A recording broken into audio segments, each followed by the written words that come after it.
Sam Lord Tuiinga.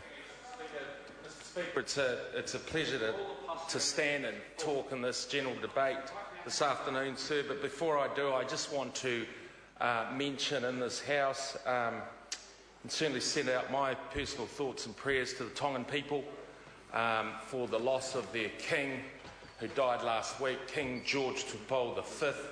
And I was part of a parliamentary delegation up there yesterday for the King's funeral, so certainly my thoughts and prayers to the people of Tonga and Tongans around the world, and certainly those Tongans in my electorate of Maungakiekie, of which there are many thousands.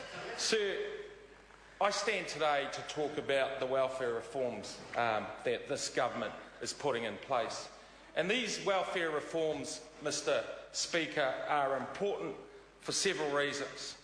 They're important because the burden of welfare on our economy is becoming great. They're also important, sir, because we've identified as a government that welfare is not a long-term solution for our people, that actually getting people into work is more important for our constituents out there. And sir, the background is this: 330,000 people receive benefits.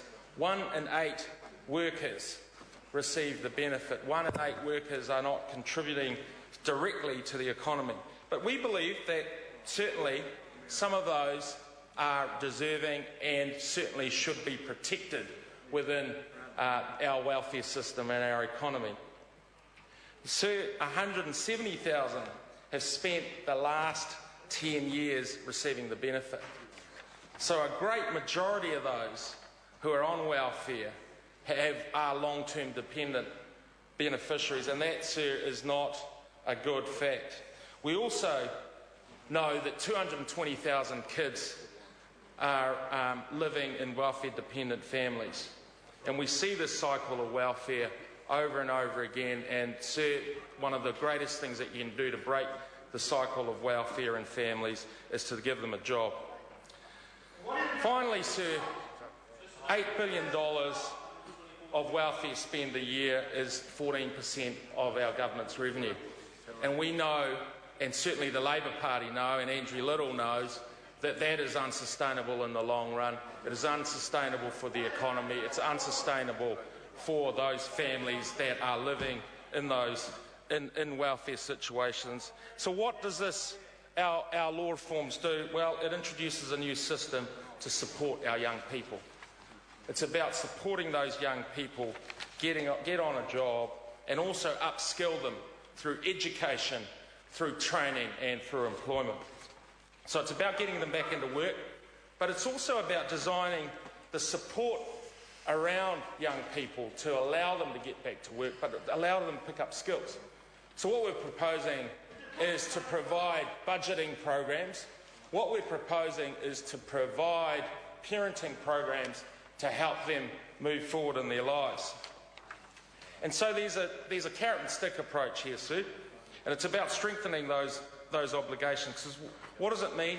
Full-time education, training and work-based learning, at least to an NCA Level 2 qualification, is important because that promotes their ability to get employed. Undertaking approved budgeting programs leads to better financial outcomes for not just those people but their families. It's about improving their financial outcomes. And we all know, we heard from the Retirement Commissioner last week in Select Committee about the issues around financial literacy and how not just those on low incomes or on welfare, but everyone needs to get better education around financial literacy so that they are able to look after their families better.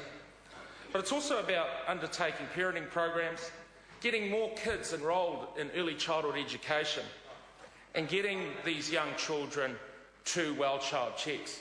And that supports the program that this government has undertaken and employed around pouring more funding into early childhood education, around promoting of national standards for our children, and also around the youth guarantee programs that ensure that those that are falling through the cracks are ensuring that they actually This ensures that... Thank you, Speaker. Mihi nui kia koe, Mr Speaker, and to my esteemed... Order, order. I have to call the member.